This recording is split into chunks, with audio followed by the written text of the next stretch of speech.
everybody. It's the NFT Roundtable, a podcast by Umba Daima. It's Thursday, August 4th, 2022, and I'm your host, Iris Nevins. Today, we're with Mack Flavelle, CEO and founder of Big Head Club and co-founder of Cryptokitties and Dapper Labs. Mack is actually a pretty great friend and a mentor. We met last year, probably around the same time. And so I know the answers to most of the questions I'm going to ask, but I'm going to ask them anyways. And I'm going to hopefully learn some new stuff today as well. What's going on, Mack? Happy Thursday. Happy Thursday. How are you feeling today? I'm good. It's been a long day and it's only 11 o'clock in the morning. I feel like maybe most of the world is having a hard day today or something. Some days it just feels like reality is heavier than other days. And this is like a heavy day. Yeah. I don't know. The force of gravity stand up or something. I think we're in similar spaces. I definitely feel that. Today was a slow day, a slow morning. One of those mornings where it was just like, I just didn't want to get out of bed, but I had to. I had people in my house doing painting and cleaning and a bunch of stuff, and then meetings and phone calls all at the same time. And I woke up and I was like, I just wanted to all go away. My kid said he was going to watch Lord of the Rings today and lie on the couch, and I was trying to figure out how to cancel everything and join him. I did not, but I was aiming to, aspiring to even. Yeah, you were putting that plan together. I was. I have 3 people all doing a call at the same time. Yeah, whatever. We're busy. Somebody once said to me, good advice I heard? Somebody once said to me, never talk about how drunk you were or how busy you are. Nobody fucking cares. And I was like, that's actually like adult good advice. Yep. But I try not to ever talk about those two things. Yeah. I think talking about busyness it's good if you're talking about it with other busy people, because then you get to vent. But the people who are not busy, they don't give a fuck. No, they don't. No, they don't. They're just like, the other good expression. The other good expression is, if you want something done, give it to somebody who's too busy to do it. And it's like, you're that person, right? If I needed a certain kind of problem solved, I would call you because you are way too busy. But really, that is just an early indicator of highly effective. And so if you want something done, like people with all the time in the world to do something typically have all the time because they ain't doing nothing. Don't know how to do nothing. Right. Well, you have done a lot of stuff. You've done a number of high-profile projects in Web3, probably before Web3 was even a thing, right? Because they didn't always call it Web3. What was it called before? We used to just call it blockchain or decentralization, and we were looking for the word Web3. Like when we used to talk about the series of ideas that were sort of both unlocked and also entwined with blockchain, we didn't have a good word for it. Web3 is actually a pretty fucking good word, to be honest. It does a reasonably good job of being as nebulous as you need it to. Like, we all directionally understand what we're talking about, but it's not. Sometimes you want your words to not be hyper accurate, to be honest. Like the word sure. The word sure is like my favorite word in the English language. You can answer nearly any question with sure, and you ain't saying shit. I mean, you might be aggressively agreeing, or you might be like, fuck no, and you can encapsulate all of that with sure. Now I'm thinking back to all the times you said sure to me. I can't tell this to because this is my trick. Time to go through all these emails and question everything. So, okay, you're currently CEO of Big Head Club, right? So let's give everyone an overview of what Big Head is. Big Head is I guess these days we're calling ourselves an NFT studio. We are a group of 12 people who really, really, really like working together and happen to be pretty good at making NFTs. And so we are going to keep playing with NFTs while we figure out how to make a fuck ton of money. So far, we've figured out how to make some money, but not a fuck ton of money. We've made 3 PFP projects. We've released art from a handful of interesting, obscure artists people haven't heard of. We've got a Prisoner's Dilemma-esque game sort of play experience coming soon for NFT communities to play together. We're really just playing in Web3, having fun, trying to figure out what we're going to be when we grow up. Okay. So what would you say is the vision or the goal of Big Head Club? It kills people that I'm like, I have no fucking idea. You know what doesn't kill? The people I actually work with seem okay with it. Everybody on the outside is like, you can't lead a business without having a vision of where you're going. And I'm like, oh, watch. I look forward to a time when we do have a bold vision and we're like, that's exactly what we want to do. But the reality is we don't right now. We continue to explore and experiment. One of the things that makes Web3 cool is your explorations and your experiments done to a high enough quality can actually generate meaningful revenue. This isn't the kind of thing where you have to say, oh my God, we've got this kind of churn on our SaaS product and we need to stop the bleeding and we iterate this green button on this product and then build this feature. Like, that's all a way to run a startup that is optimized for the way enterprise focus or B2B SaaS businesses work. Spend some time doing that stuff. That is not what we're doing now. We're like playing. We show up, we try and think of cool shit to build that will actually mean enough to people that they will trade us money for our work. This old fashioned way of doing things, trade money for product. We love it. But I would like to have this like North Star that gets us all out of bed every morning and something we're obsessed with. We don't. I don't like lying about that. You go look at all these shit ass businesses in the world, and on their homepage they say we're passionate about, and then whatever the fuck they do for a living. It's like, no, you're not passionate about making a better glue for coffins. It's cool that you do that. That's something that needs to exist, and like, you should make money operating that business. You should stop pretending that you're passionate about it. Also, Big Head Club is not a family. I'm over the people being like, oh, our business is a family. No, it's fucking not. It's totally not. It's a business. Run it like a business. Treat people very, very, very well, and remember that you are running a business. Yeah. End scene.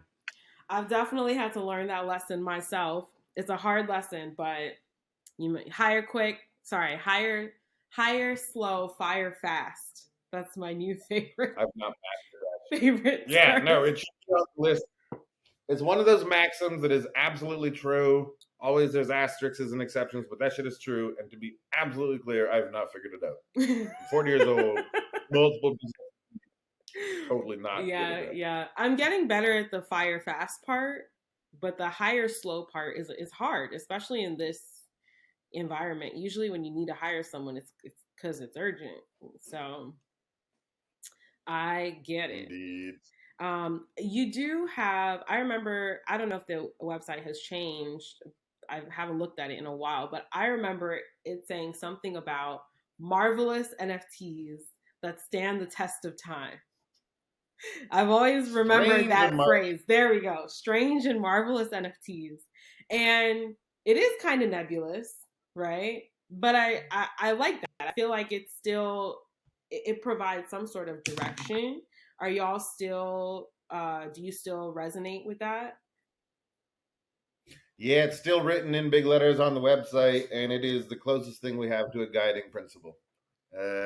You notice it's not particularly prescriptive. Like, you don't sort of get to say, oh, does this, well, no, I mean, it's loosely a boundary that you can say, this thing that we've just described that we're talking about building, does it fit in that boundary? We do want these things to stand the test of time. I mean, it's Ethereum. So long as electricity persists, the Smithsonian will operate a single Ethereum node for all time. These NFTs are all going to outlast all of us. Literally, our organic matter decays, but the fucking node does not. So all NFTs probably stand the test of time, but that's not the test of time. They simply endure. What we would like to do is have things that, it could be obscure, weird shit, but we at least want the enthusiasts to be like, oh, remember that cool one? The way I talk about toys from the 80s, the way some people talk about comic book characters from the 50s, the way some people talk about like obscure unsigned rappers from the 90s. We want our work to resonate, at least in that way, where the aficionados are like, point back to it and say, that mattered, that was interesting. It doesn't have to matter, it has to at least be interesting, strange, and marvelous. I love it. So, okay, so Big Head wasn't created in a vacuum, right? You have this whole life and journey from before Big Head. So Yep. the one of the things you're really well known for is Cryptokitties. Mm-hmm. How did you create Cryptokitties, and what was that like to see that project go from, non-existing to being probably one of the most famous NFT projects in history? It was nutty. It was nutty. We were working at a place called Axiom Zen at the time, which was calling itself an innovation foundry or probably a startup studio. We're a startup that builds startups, that kind of model. Um, that was interesting because that was not a blueprint that people had seen work over and over. This was not like, oh, the Paul Graham blog post blueprint for how to build a business. This was some weird ass shit that Roham and his brother Sam were off trying to experiment with and pioneer. And they did a really good job. And I've been friends of theirs for a long time. And I convinced them to give me a job. And I went and worked there. I was probably there for a year. Oh, no, I was there for 2 years, just making all sorts of crazy apps. Like, I was in charge of the consumer experimentation, basically. And we But came up you with dozens and dozens. So you were a product manager, you did ideation, like what was your specific skill set? Um, my job. I believe that my official offer letter said barbarian. That was the job title. Uh, which like isn't that hard to imagine. Or it might have been instigator. I think it was. I think I got promoted from instigator to barbarian. Uh, so I have an open acknowledgement that finishing shit is hard for me. Like the last 20% of anything, I I don't understand all of the psychological composition that creates this in me and other people, but finishing shit is hard. I'm very, very, very good at starting things. I can have 1,000 good ideas, not just for me, but me, and I'm pretty good at drawing them out of the people around me, and then saying, "Oh my god, all these are cool." Very quickly prioritizing what is it that we're actually optimizing for, which ones are good and bad, and then let's build something. And I can do that really good. But then finishing it again, not very good at. So I was kind of a product manager, yeah, but just like there wasn't any direction. I Mm-hmm. remember showing up on my first day and being like, "So, what do I do for a living?" And they're like, "Well, go figure out how to make this game." And I was like, "Okay." And then I said, "Actually, how would I spend the first 2 weeks building an app to help Syrian refugees?" Because it was in the middle of the Syrians pouring out of Syria. And they were like, "Okay, you have 2 weeks. Here's 2 engineers and an artist. Try and figure that out." And I was like, "Okay, this is a cool job." And then I just built shit and just like came up with cool ideas and tried to build it. So I guess as a product manager. Uh, Yes, and then after technically. doing that, yeah, but I'm only good at the like easy part of the product manager job. Keeping the fucking ships on the rails at the right time, not easy for me. Mm-hmm. I keep telling people I can be the project manager, and anybody who knows me is like, "Dude, go home."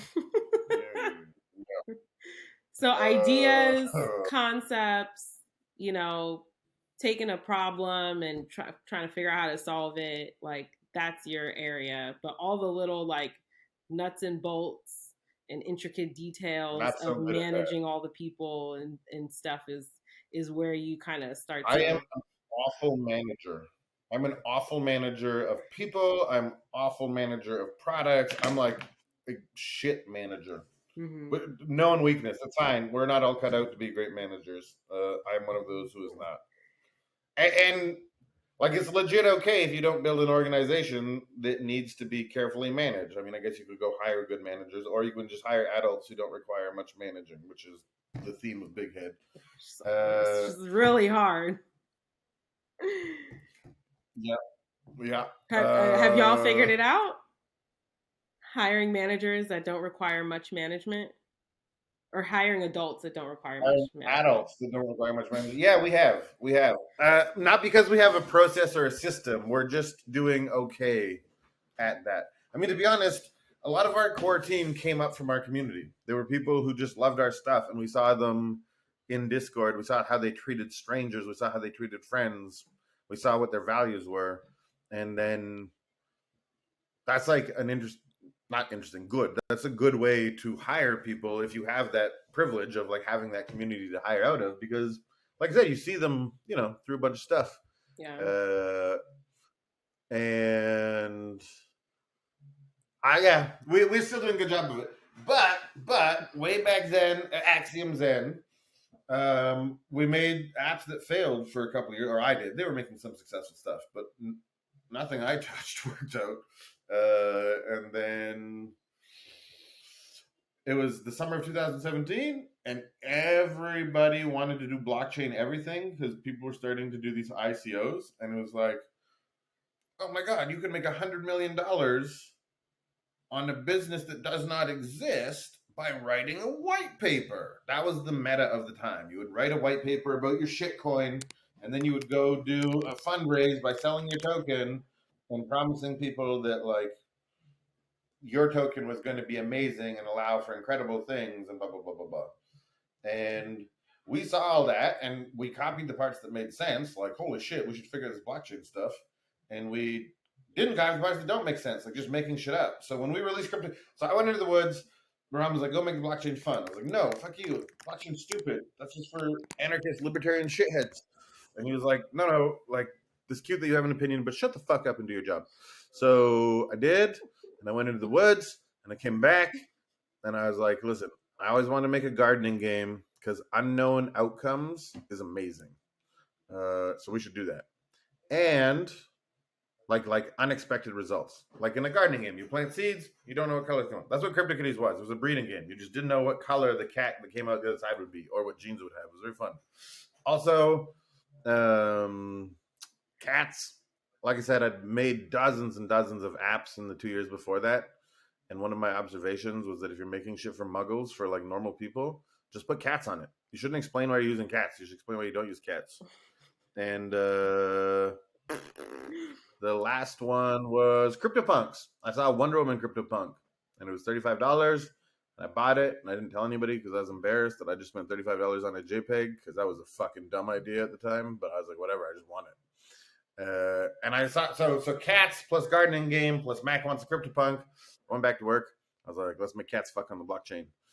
And I was like, what are you talking about, dude? You're so weird. And I was like, I don't know, but you guys are really smart, so we'll figure it out together, won't we? And we did. We figured it out together.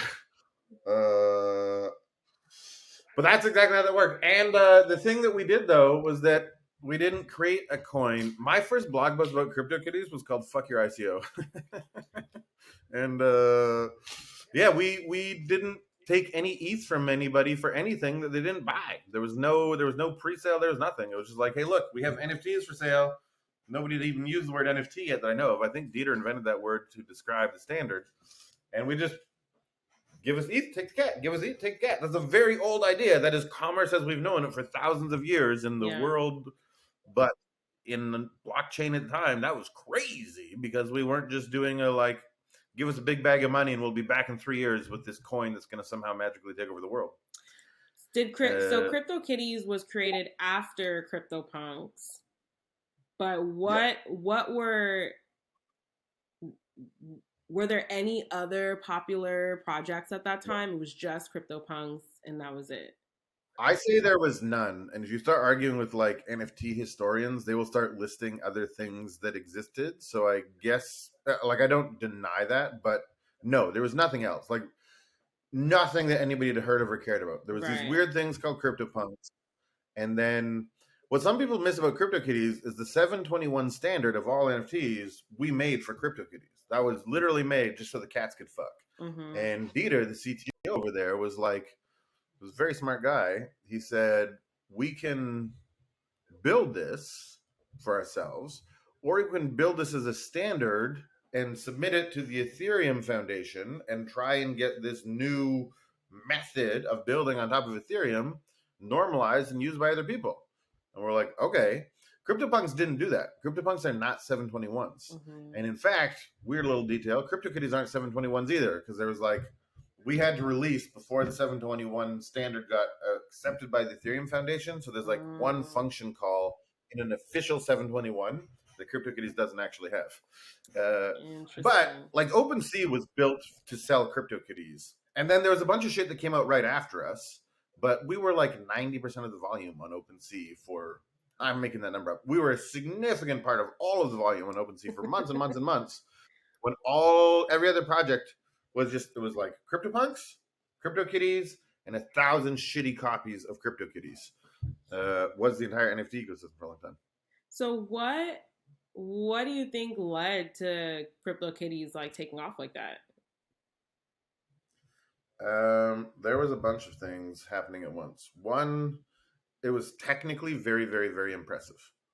Like there was no bullshit. It was if you wanted to be an engineer about it, which a lot of people in Ethereum did, right? Like speculators as we know them today were not nearly as prevalent. A lot of people involved in this community were engineers at their core. So it was impressive from an engineering perspective. That was one thing. Two, it actually had cats. Three, at that point, like dog food magazines were trying to find ways to write about blockchain. It was so fucking white hot. And finally, there was this thing that was easy to talk about. As in, there's a game about cats, and I don't really get it, but you breed the cats. Like, that makes so much more sense than trying to explain Bitcoin to somebody. And so we got the timing very, very right. And the reason we got the timing right is because we were reactive, as in it was the summer, and we're like, holy shit, this is hot. And also, we had a team that had been working together for years. And so we had never, like, CryptoKitties only took 3 months to build, but that team had been working together for years. Mm-hmm. So it started out just three of us. It was me and Dieter and a guy named Fabiano. I think we were the only people thinking about it in the beginning. And then they're like, Benny and Arthur, you go work on that. And Benny and Arthur showed up, and they didn't know a goddamn thing, but we had deep trust with those guys. And so our ability to execute quickly was really good. We went to a live event called ETH Waterloo when nobody was going. Things like NFT.NYC didn't exist or anything. And ETH Waterloo, Benny showed up with fucking helium balloons and tie-dye shirts and sparkles and stickers. And everybody in Ethereum was trying to do like Matrix-style green text on black. Like, we're so serious. We're taking down the government shit. And we were like, we can't fucking... Like, there was nothing like that. And so there was a palatable story. We made a pink website. That was not done at the time. We were thinking differently in all the right ways. But again, underneath, it was bulletproof. It was very, very impressive what we had actually built. We just put a lot of weird colors on it. And that was interesting. We had good UX, as good a UX you could at that time. Web3 blockchain interactions are not highly grokkable by normal people. So we did as good a job as anybody had ever done at blockchain accessibility at that time. And all of those things came together in a perfect storm. Lots of it was hard work. Lots of it was smart. But lots of it was luck. And then it blew the fuck up. 25% of transactions on Ethereum were CryptoKitties transactions at one point. Would you say that CryptoKitties changed the lives of everyone that worked on it? Yes. And also, at that time, how were you guys approaching like royalties, compensation? How did all that work? So there was 12. By the day that we shipped, there was 12 of us that we thought of as the CryptoKitties core team. And everybody was just an employee of Axiom Zen. Like, we all just worked there. We all just got our paychecks. And I've had people say to me like, oh man, you came up with CryptoKitties. Like, you should have so much money because of that. I'm like, no, you misunderstand how capitalism works. I took no risk whatsoever. I had a very healthy salary to show up at work and be like, let's make cats fuck. That was like, I don't really deserve much more compensation. I did fine out of it, to be clear, but like, I don't have, giant piles of money from that. But I also don't think I should, because again, I didn't take the risk. But what was interesting for me was there's a bunch of people who worked at Axiom Zen who didn't work on CryptoKitties. And so anybody who understood how CryptoKitties worked, anybody on that core team wasn't allowed to buy them or sell them for the first year. Because there was like insider trading things that could happen and you just had too much information. We didn't tell people how the gene game worked in CryptoKitties. And so it took people like 5 or 6 months to figure that out. And we would have had an unfair advantage in playing. So the point is, we didn't. The 12 of us didn't. But there's a bunch of other people at Axiom Zen did, and they made a fuck ton of money. Wow. No, not a fuck ton. That sounds really bad. But they made good money. I remember before we even launched, when we just had a private beta going on, an alpha really, on Telegram. Like, Discord wasn't a thing. And a coworker came up to me and was like, "Thanks for the trip to Vietnam." I was like, "What are you talking about?" And he said, "I just sold $2,000 worth of Cryptokitties." And that was, at that moment, we're all like, "Oh my God, what is happening? What is going on?" Because things like now, the new normal was not normal. Everything about people spending thousands of dollars of pictures on the internet, that was a preposterous idea. And that seems normal now, but Wikipedia seems normal right now. Wikipedia is the craziest fucking thing in the world, if you ask me. I love Wikipedia. I donate to them every month. So do I. I give Wikipedia $6 every month. It ain't a lot, but it's more than they asked for. I do $5, but I've been consistent for a few years now, and I've let a lot of other donations slide, but that one I do my best to keep it going. I don't understand. Like, if you try to explain to people why Wikipedia exists, it's impossible. And it is so impossible that any economist before the creation of Wikipedia would have bet their entire career that it would not work. It does not make sense to have all these people do this work for free with no economic incentive. And they're like, okay, take out the economic incentive, but at least they get pride and honor in their tribe or their community. But they don't. How many people do you know who are Wikipedia editors? How many great wiki editors are there? Like, it's not the argument that it's not money that is glory that compels the existence of Wikipedia is false, unless there are backroom discords or whatever kids are using. Probably not kids if they're doing Wikipedia to talk to each other, and having hierarchy in that niche tribe is so valuable, just socially, that's why people are doing it. But I don't think that's the case. I don't understand why Wikipedia exists. I'm deeply grateful that it does, and I think it's like it's interesting to me that we all just take it at face value, like it's normalized. My kid's growing up in a post Wikipedia world.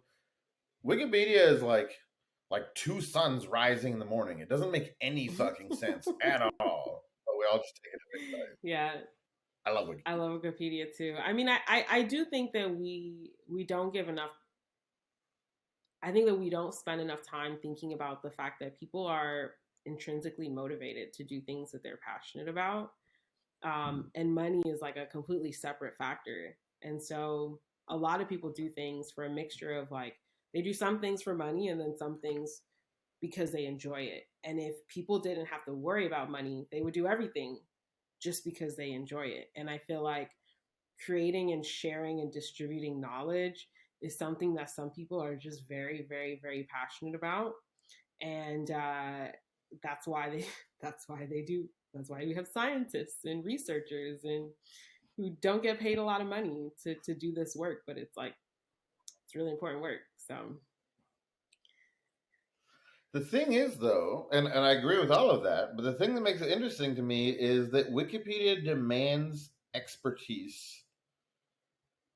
And so that alignment or that incentive that you're talking about, which is just an inherent incentive of this is what I love to do, to create knowledge or to share knowledge or to make knowledge more reachable, linkable, whatever it is, you get that from like, oh, this was a Brazilian drummer in the 50s in this cool band that you or I never ever heard of. Also, this is a Japanese bowl from 600 years ago that was used only for this kind of rice, not that kind of rice. And then whatever, like this was a saint of the Catholic Church, but all of that knowledge, right? Like it's not like it's a narrow group of people who've decided that this is a worthwhile activity for them. There is people all over the world with a wildly diverse set of knowledge and experiences that are being aligned with that, what seems to be just an inherent desire to share knowledge. yeah. And all this shit matters to blockchain, to be clear, because a fundamental assumption of what we were calling Web3 and we were calling decentralization before that in blockchain is this idea that economic incentives can and or should be aligned. What do you mean by aligned? You know, there's a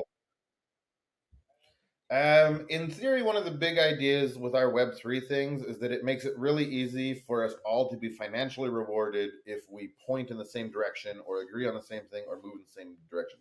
We've fractionalized capital in such a way that it's easy to share money in a way that has historically not been the case. And it's not just money, but money is a placeholder for value, where your cryptocurrency is another placeholder for value. I will give you ETH or my new shitcoin or whatever it is if the DAO all is doing these things. But there's some bullshit in there, I would argue. And like, this is a big idea in Web3, this thing that, like, okay, we finally have a global distributed system that allows for economic incentives to be aligned. That person over there and this person over here doesn't have to do it for the love, like Wikipedia. They can do it because they're getting cash money. And this is a grand equalizer. And this is good for all sorts of people. And all of that makes sense. But Dan Ariely used to talk about, I think it's Dan Ariely, used to talk about, I always just attribute everything to Dan Ariely. Anyhow, somebody, probably him, talked about the idea that if I, like, you and I know each other pretty good. And if I live in Atlanta and you were like, Mac, can you help me move? Fuck. Fine. I will. I will come to your house and I will lift your fucking boxes and then you will buy me pizza and beer. Like, there is an arrangement that we all know. If you were Mac, I'm going to pay you $8 an hour to come help me move. I'd be like, Iris, go fuck yourself. My time is worth a lot more than $8 an hour. There's literally zero chance I will do that for you. And that gets interesting because you are giving me more, right, than nothing. You were giving me $8 an hour, but you were also taking this into the financial realm. And suddenly I'm like, no, now there's no nebulousness. Now I know exactly what you're offering and I reject it. And so that moving problem, the price of somebody moving with you, is kind of an argument against the Web3ification of everything, where sometimes we don't want our incentives to be about economics. We just have other compelling reasons to do things. And you actually fuck up the motivation to do it if you bring it into money. I'm curious your thoughts on decentralization. If, I feel like there's this sentiment that we should be moving towards a fully decentralized world and that every institution should be decentralized, and that's the future. That's the ideal future. I feel like that's the sentiment of a lot of folks in Web3. I'm curious what you think about that. I think they have lots to learn about the world. So there's some problems with decentralization. One, it is fundamentally inefficient. By definition, if you need to have consensus among a large number of participants in a network, then you are less efficient than if you have one person, right? The benevolent dictator, if you actually believe in a benevolent dictator, is the best form of leadership. If truly that man or woman has all of our best interests in mind and is good at decision making, then we should give a bunch of decision making power to them. Now, do we believe in benevolent dictators? Maybe not. And do we believe in people's competency? Probably not. Like, we need checks and balances. Yeah. But if you're like, there's a bunch of problems in this world that need to be solved quickly, not in the most precise way possible. And decentralization is the opposite of quick. So anything that requires speed, throw decentralization out the window, in my opinion. The next problem with decentralization is the actual execution, the implementation. Like, when you step out of the theory and the philosophy of it, and then you're like, okay, no, we need to actually organize humans around decision making, or machines that are, aligned with humans around decision making. So every time that Apple used to do their WWDC, it was called Startup Graveyard Day. At least I called it Startup Graveyard Day. I'm pretending everybody else did, but it was just me. They would kill businesses. They would kill hundreds of millions of dollars worth of businesses every single time. Because WWDC. It's Apple's like one event every year where they're like, here's the new iPhone, and here's the new apps, and this is what the operating system does. And they would just wipe out businesses. They would just fucking end them. Facebook would flip a switch one day and be like, oh, sorry, do you have a $30 million a year ad revenue business? Not anymore, motherfucker. It is over. And like, Twitter was infamous for getting developers to build all sorts of value into the ecosystem, buying the best performer, and then cutting off all the API switches and literally ruining the rest of those businesses. And all of these are versions of platform risk. And so decentralization people are like, oh my God, platform risk will kill you. Don't trust Google, don't trust Apple, don't trust Twitter, don't trust Facebook. And of course they're fucking right. Those motherfuckers don't care about you or your business, and they're happy to end you. But getting back to the point, the actual implementation of decentralization has exactly the same platform risk. I can't do a bunch of shit I was supposed to do yesterday because OpenSea's down. I fucking love OpenSea, but I also take actions using OpenSea as an interface that my business requires, and it just shuts the fuck down all the time. And it's not the only one. Oh, did Pinata fall? Did Alchemy fall? So even if you like philosophically like the ideas of decentralization, the realization that by making decentralization accessible to normies, you reintroduce decentralization and the platform risk. There is a fundamental tension between decentralization and accessibility. And every time we make a product, every time we use a service, we are pulling the lever one way or the other. I don't think there's a right place for that lever to fall, but it's worth noting that the more decentralized you keep something, the less accessible it becomes to normal people. And so then how good is your decentralization? And then the last thing is, what are examples of decentralization working? There's very, very, very few. I once heard that the only DAO that worked was Ethereum. And I thought that was pretty fucking interesting. Is that supposed to be a joke because Ethereum's not a DAO, or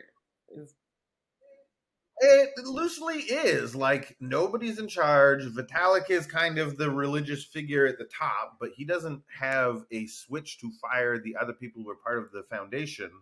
Like, there's no corporate entity that runs Ethereum. So it's not a joke. It's like actually true. Ethereum is a decentralized organization that created billions of dollars in value. Bitcoin is not, because we don't know what Satoshi was, but also they don't have any control. They just, set that bird free and it became Bitcoin. Holy shit, changed the world. But Ethereum has this group of people running it who have deep economic incentives. They're all making billions of dollars off this shit, but they aren't a business. And there's no other DAO that's ever worked.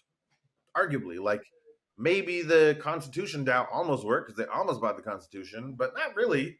What are the DAOs that are meaningfully accomplishing whatever they set out to accomplish? I don't know. In a decentralized manner. I think that's the key part. A lot of DAOs really just look like an attempt at a co-op, and in a lot of cases, I think they're all running into the same issue, which is it's really hard to. A lot of people don't want to be involved in decision making. It's just like, I don't want to have to. I have a bunch of ENS tokens, but I don't have time to vote on decisions. Like, I just want somebody to handle it. Nor should the people who do care about those ENS domains want you to vote. Like, if you're not paying attention, you don't really deserve. I mean, maybe you have a right to because you own them or something, but even as somebody who's interested in the success of the ENS domain and product and business, you don't want your own opinion to matter if you're not an expert, right?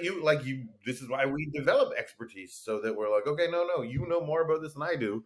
Please exercise good judgment and make decisions about our shared success. I think that's also a good, an interesting point around like decision making. Even though you give people the power to make a decision, are they qualified to make a decision? That's a whole other question. But I was smiling during a lot of your comments because I definitely have a lot of the same perspectives and viewpoints, but I feel like people don't make the space to really kind of dissect and deconstruct decentralization at all. And when you bring it up, I feel like it's the new sacred cow. It's the what? It's the new sacred cow. It's the thing that you can't speak ill against. If you don't like decentralization, and to be clear, there's a bunch of shit that I think decentralization is really interesting for. There's an incredible book called Wisdom of the Crowds, and it's beautiful. It's amazing to see what kind of decisions people do make well together. And from that book, there were some observations. This book was written before blockchain. What is it called? But one, you want Wisdom of the Crowds. That's really good. And it talks about crowds making incredible decisions when the crowd has enough people involved and enough expertise, but not too much expertise. And then again, the criteria of decision that needs to be made. But the other thing that's annoying with decentralization people is how they think they're inventing a new thing, And you're like, motherfucker, just because you have never been a part of a co-op, just because you didn't organize your community in these non-corporate structures, doesn't mean nobody wasn't. Like, you literally, you Mm-hmm. Iris were. You were out organizing people to do things and accomplish change and make a difference. And you had to deal with, I assume, I wasn't there, but all the shit of everybody having an opinion and some of them being really good and a lot of the things that come up in decentralization, you just didn't have a token underneath powering the whole thing. And a lot of these people who are going off about decentralization, this and that, have never looked into the Black Panthers or like a religious group of Buddhists operating in whatever, resisting Chinese overlords. They're just ignorant of the history of people organizing outside of the corporate structure and think they fucking turned over this new rock and found this new shit. And you're like, no, man, you just put a shitty ass ERC-20 on what community organizers have been doing for Yes. thousands of years. I love that. I love that. Thank you so much. It's interesting because people ask me, first of all, I get a lot of questions like, why aren't you building a DAO? Why isn't Black NFT Art a DAO? Why isn't Vadima a DAO? Whether it's investors, whether it's people in the community, so forth. And I I always struggle to give a good answer, but the truth is I've built twice organizations that were supposed to be run on these principles, um, and there wasn't the autonomous factor, there wasn't like technology that was facilitating everything, but the principles were horizontal leadership, consensus based decision making, yada yada yada. And it just fell apart both times. Like, it just was not efficient.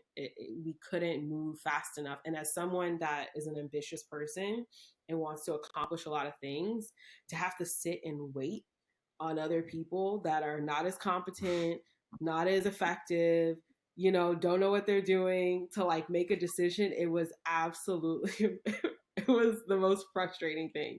I don't think I could ever do it again unless I was going into an organization that was already kind of set up and thriving along those principles. But to build it from scratch, like, kudos to the people that are trying to do it, but something to be successful at it would probably take years and years. Yep. And there's certain problems that are big enough and meaty enough, that they deserve that kind of effort and that kind of pace and that kind of thing. But just not all Yeah. problems. Decentralization, it's a particular shaped screwdriver. And if you have a screw that requires that shaped screwdriver, you should stab that motherfucker and twist. Because, yeah, it'll do the job Yeah. really well. But if you've got a Phillips and then you've got like a square ass screwdriver, don't try and put it in the slot. I'm curious what you think about Bitcoin, because I was just reading. I'm not someone that's super well versed on the history of crypto or Web3 or blockchain. So I'm still learning a lot every single day. And I was reading some person's like thought piece on how is like Bitcoin is completely different from crypto. Bitcoin matters way more than all the other, tokens and currencies that are being created, because of the fact that Bitcoin presents an opportunity to have a truly decentralized monetary system that cannot be corrupted by governments or politicians or people with selfish interests. And I was thinking to myself, you know what? I can see the value. Like you said, some things should be decentralized. Like, there's benefit to having some things as decentralized. And I feel like having a monetary system that is decentralized does make sense to me. What do you think? I think a monetary system that is decentralized, again, philosophically makes sense. It's going to be inefficient. Maybe smarter people than, well, certainly than I, will come along and figure out how efficiency and decentralization can work, like Lightning on top of Bitcoin and stuff. I really, I, I really like Bitcoin. Man, I always tell people I'm the kitty part of Cryptokitties, not the crypto part. Like, I am not a crypto maximalist. I'm not a decentralization maximalist. I think a lot of the ideas that are being focused on Web3 are really important and exciting, but I'm not religious. I'm not a zealot about them. I think Bitcoin matters because Bitcoin hit a tipping point. Like, it's not too big to fail, but it's getting close to too big to fail. And I think that's important and interesting. I don't actually myself see it like the way you described it. It was sort of like there's this continuity of crypto-y things, and then separately there's Bitcoin. I don't see it that way. It's the prototype. It was like the simplest first implementation of these ideas. Other things have come along. Those other things, again, more accessible, less decentralized. That is the fundamental tension always in these things. But I don't think that, as we've said, ultimate decentralization is a sacred goal of its own accord. Like, I don't care if something is decentralized or centralized. I care if it serves the needs of the people. And so the most decentralized isn't interesting to me. The most useful is interesting to me. If that's the most decentralized, sure. If that's halfway down the spectrum or 8/10 of the way down the spectrum, I love it. We've totally strayed from talking about your background and your story, so I'm gonna bring it back just real quick. So we talked about Cryptokitties. What was the genesis of Dapper Labs? Cryptokitties became the craziest fucking thing in the history of blockchain. Besides, like the mere existence of blockchain, everything blew up. Every VC on Earth phoned us. Every IP suddenly was reaching out on LinkedIn. Everything was crazy. And Roham said, "Hey, we're going to start a new company. We're going to call it Dapper. You're going to be the chief creative officer. We're going to go raise some millions of dollars, and we're going to go." What was Roham's role at Axiom before? He was the CEO and the founder. Him and his brother Sam started it. Okay. And so, he said, like, Axiom Zen existed for, at that point, probably 6 years without ever raising a penny. It was a business that did this crazy thing where they made money and then they spent the money. You know, it was nutty. Never raised a penny. But once we did Cryptokitties, we were like, oh no, we need to do the like venture scale, gasoline in the tank, hire fast, build as much as we can as quickly as we can. So yeah, we started Dapper, transferred the CryptoKitty IP over to Dapper, and off to the races. Right. So in the beginning, what was Dapper Labs' vision? Like, what was the point? Bring 1 billion people to the blockchain. I used to make everybody read that before stand-up every morning. We established pretty quickly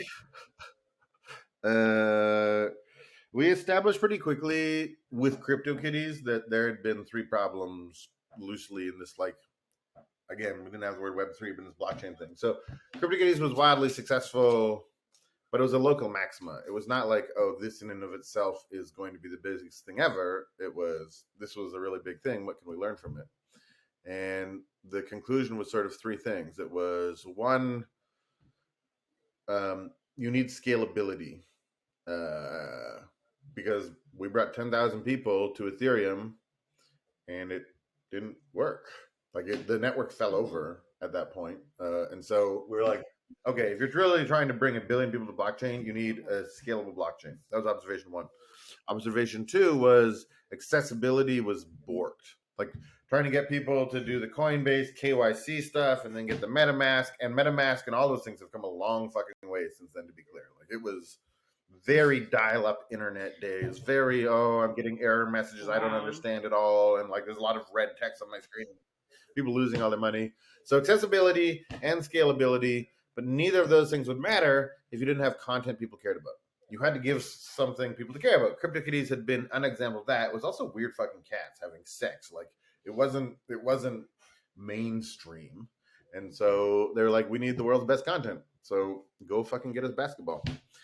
So I did. And then so Flow was part of the plan from the beginning. Pretty early on, yeah. I would say at the beginning. I'm pretty sure that 3-pronged strategy we identified right away, and it wasn't like I was very critical of us for trying to do 3 things at once. I'm like, guys, have you heard of a startup? At a startup, you focus, you have laser focus, you do one thing over and over and over until you're really good at it. And Ram was like, yeah, no, I know, but we need all 3 of these to be solved, and we don't trust any other player in the ecosystem to do them. as good as we need them to. And I was like, okay, like that's fine as long as you acknowledge that this is the high risk path. This is not how we're supposed to do this. Now, if you want to do it anyways, again, okay, but let's just eyes wide open go into this. And I would say it worked out very well. The blockchain has been very successful. The content has been very successful. I mean, it seems like that's kind of what you guys are doing at the previous company anyways as well. A bunch of different stuff. Yes, but we weren't doing it with a giant pile of VC money in our pocket burning a hole. Like at the point that you start, you're right that we were trying all sorts of things, but also to be honest, the things that we were doing before were not thematically aligned. It wasn't a question of like, oh, these three things play together. We were shooting in opposite directions. They really did build enterprise software being used by thousands of people at Microsoft and had me building emoji translator apps. Like there was not a lot of cohesion in what Axiom Zen was doing, which was fine. There wasn't supposed to be. We were looking for our path of the future. And it's very easy in hindsight to make it look sort of intentional. I don't know that it was intentional, but it did sort of work. Like Raham and Sam built this business, made literally not hundreds, but dozens and dozens of apps, hired incredible people, were looking for a way to go really, really big. And when the opportunity to go really, really big came, they had assembled the team, they had assembled the processes, and they were able to capitalize on that like nobody else was. This is very, very fascinating. So what led you to leave Dapper Labs? I thought they were going to fuck it all up. I said to Rohan, I'm like, hey, man, this basketball has no vision. We're spending way too much money. You're talking about, and when you say basketball, you're talking about NBA Top Shot? Okay.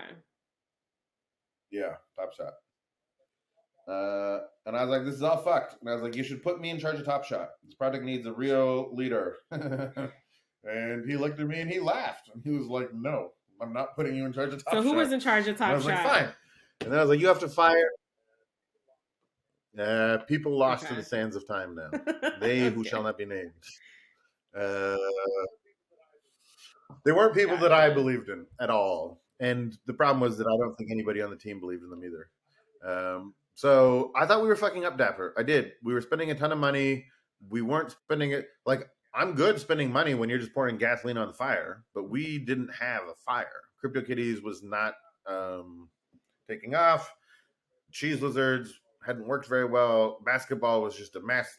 Top Shot, we didn't know what we were doing, I would argue. And so, yeah, I was like, man, put me in charge. He's like, no. And I'm like, okay, well, then fire half the people here. I'll get every one of them a job in the town. Like, they're very good people, and I like them, but just we're fucking lighting money on fire. This is ridiculous. And again, he was like, no. And I was like, listen, you're going to fuck this up. I don't want to be here for this. I don't want to watch you burn this whole thing to the ground. So I'm out. And he was like, okay, good luck, man. And then he turned it into a multi-billion-dollar business.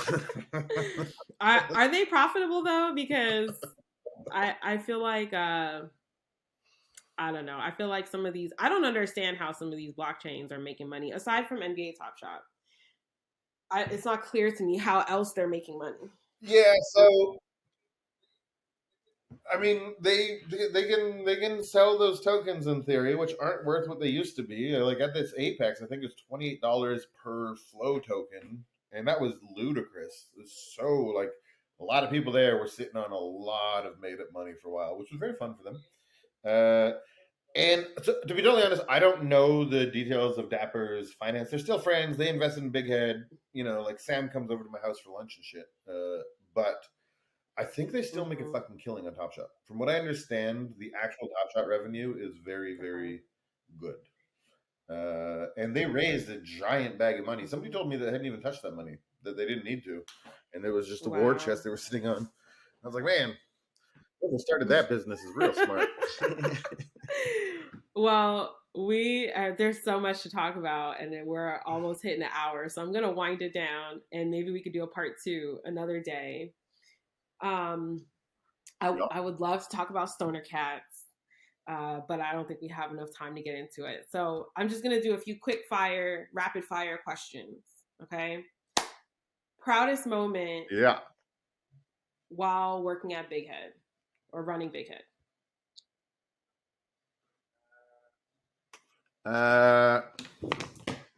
I really like this comic. I've liked comics my whole life. We made comics. It's published by a childhood hero of mine. We have a whole thing. The fact that, like, in my adult life, I've not ended up just making games, but also like real comics and shit, rings some kind of bell of mine. So that one, I mean, to be honest, that comic has created no business value for us. Probably should be rethinking the comic. But as far as just like pride is the devil. You know, ask J. Cole, ask Lil Baby, but I got pride about that shit. Biggest challenge as CEO?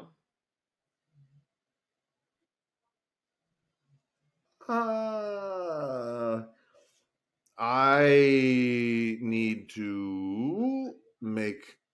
I'm far too interested in being everybody's friend. So I need to like.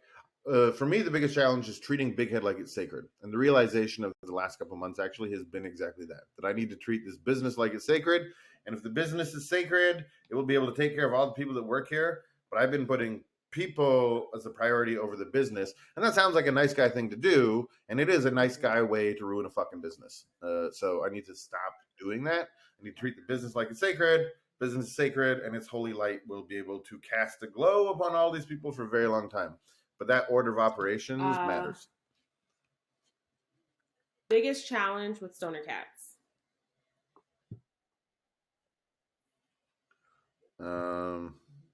Dealing with the consequences of a gas war and the brand reputation stuff that happened as a result of that. Favorite thing about Web3?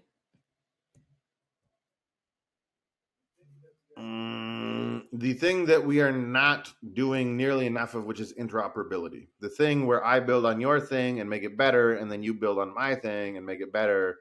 And the sort of like hyper open sourcey nature of interoperability is fucking amazing, and not something that we spend a lot of time culturally exploring. Favorite NFT that you collected?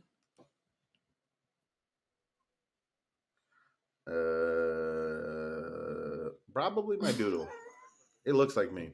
I always buy purple background NFTs, and this motherfucker has a giant blue bald head, and our Big Head logo is a blue egg, and it's just too much. Worst investment you've ever made?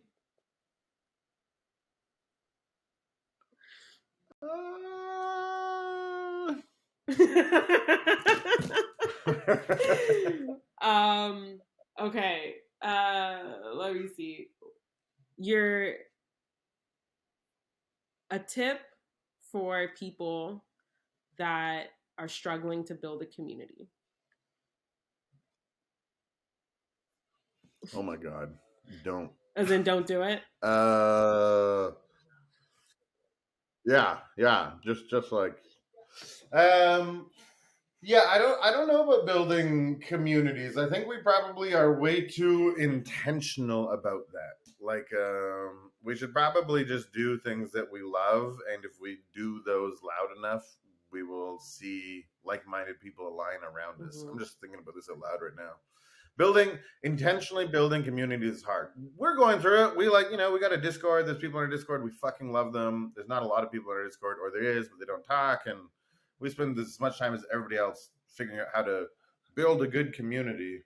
But I think that might be like the wrong optimization. Build amazing shit that people fucking love, and have the community form around it. Okay, one more. Favorite Twitter account to follow?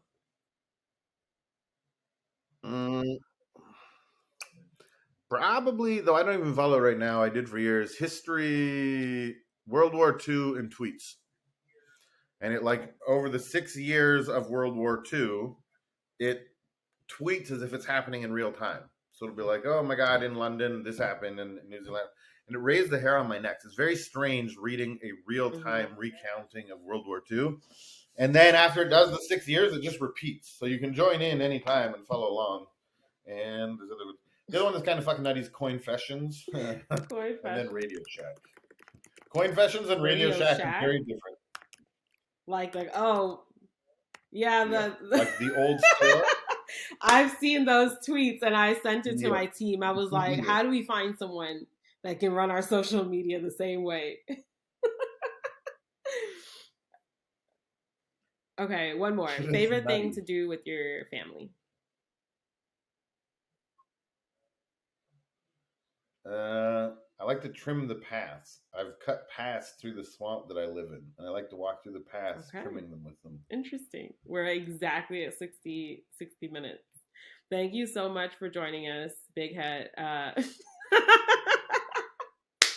Mack, CEO of Big Head.